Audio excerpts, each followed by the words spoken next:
Bonjour, parlons manga français. Ici c'est Jigito, donc on est à Bulle de Salon pour la dédicace Akimbo Maritime Prime. En 5 mots, tribu, culture, différence, aventure et famille. Alors Akimbo, j'ai choisi Akimbo comme nom de mon manga. C'est en rapport avec le personnage principal qui a une double fonction en fait. Il a la responsabilité du village et en même temps sa carrière musicale. Et Akimbo, en gros c'est une arme à feu, mais quand tu dois gérer deux armes à feu en même temps, où tu as l'expression par exemple sortir les Akimbo, par exemple ça vient de la musculation, où tu dois en fait un peu faire la pose, tu vois, la pose All Might pour montrer que tu es symétrique et que tu es en termes de musculation. Et là, Akimbo, je me suis dit que c'était un bon nom pour lui parce qu'il doit être aussi bien carré dans sa carrière musicale que aussi bien dans ses responsabilités vis-à-vis de sa tribu.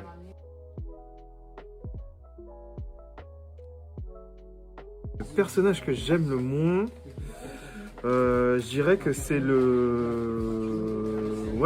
c'est Mikizi, l'aigle qui est un petit peu un fils de lâche, on va dire ça, on va dire les termes.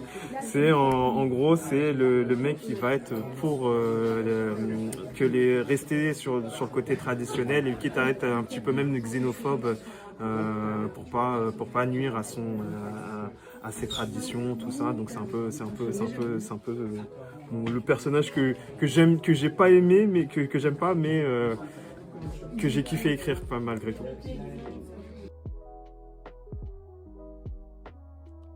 Pour le coup, ils sont deux. Donc pour Akimbo, je verrais bien Alpha One. Parce que pour le coup, c'est en termes de flow, au niveau du chara design, c'est vraiment un des rappeurs qui m'a inspiré pour le chara design d'Akimbo. Et puis pour Nancy, qui c'est que je verrais bien dessus? Ah, c'est dur, non? Peut-être après ça serait plus peut-être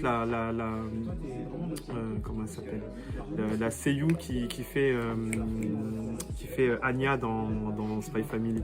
Je connais pas son nom, mais c'est pour le coup Nancy, quand je l'ai créé, j'étais en pleine découverte de Spy Family, et puis je me suis dit que pourquoi pas ce perso-là pour l'incarner. Alors, des influences en dehors du dessin, moi j'aime beaucoup tout ce qui est séries télé, les films. Là, pour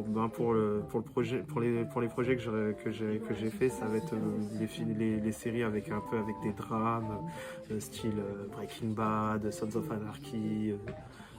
Après, tu as des trucs un peu plus comiques, hein, style The Office, American Dad, plein de choses. Et en même temps, je suis très fan de cartoons genre Gumball, Adventure Time, c'est des trucs qui me parlent. Mon manga préféré, je vais dire partout, la jeunesse partout, tout a commencé par celui-là. Hein. C'est lui qui a commencé, c'est lui qui m'a engrainé. Hein. Donc voilà, Dragon Ball. Alors moi, mon dessin, c'est hybride.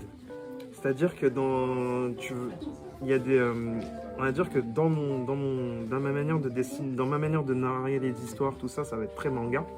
Mais dans mon graphisme, ça va être, tu vas retrouver du comics, tu vas retrouver du cartoon, comme je disais tout à l'heure. Pas mal d'influences, même de la BD franco-belge aussi, j'aime beaucoup ça. Et voilà, ouais, un mélange de tout ça, quoi. Je suis pas bien placé pour donner des conseils, mais des petites recommandations que je pourrais faire, c'est de vraiment de faire ce qu'ils aiment, c'est-à-dire de raconter leur propre histoire à travers des personnages qu'ils inventent, des inspirations qu'ils peuvent avoir de gauche à droite, tout ça. Et puis surtout, c'est vraiment s'instaurer une discipline et une rigueur parce que faire du manga, c'est quelque chose de très chronophage qui demande beaucoup de sacrifices et surtout beaucoup de détermination.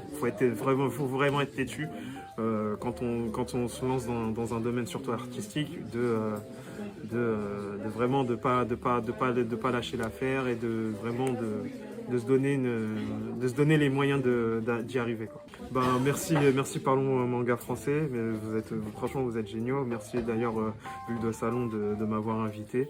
Et n'hésitez pas à me checker sur les réseaux, Jigito, sur TikTok, sur Instagram, sur Facebook, sur Twitter. Donc voilà. Vive le manga français.